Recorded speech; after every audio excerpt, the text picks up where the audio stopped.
Stiamo andando verso una zona bianca. Si fa progressivamente sempre più nitida la luce in fondo al tunnel della quarta ondata. Quel miglioramento emerso a livello nazionale lo si ritrova anche in Veneto, che conta oggi 2.858 nuovi positivi in 24 ore, 1.711 pazienti in area non critica e 160 in terapia intensiva. Di questi però gli attualmente positivi sono 125. Tutte le curve in calo in tutte le province del Veneto e quindi anche la curva regionale.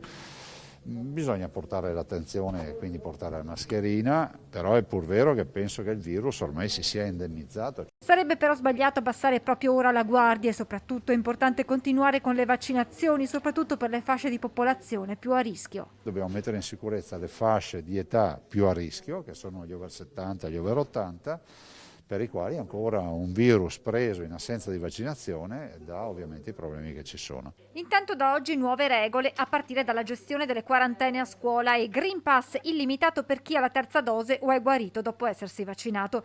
Dall'11 febbraio decade poi l'obbligo di mascherine all'aperto in tutto il territorio nazionale. Il sottosegretario alla salute Costa infatti ha annunciato l'arrivo di un provvedimento del Ministero per togliere i dispositivi di protezione all'aperto in tutte le regioni senza distinzione di colore.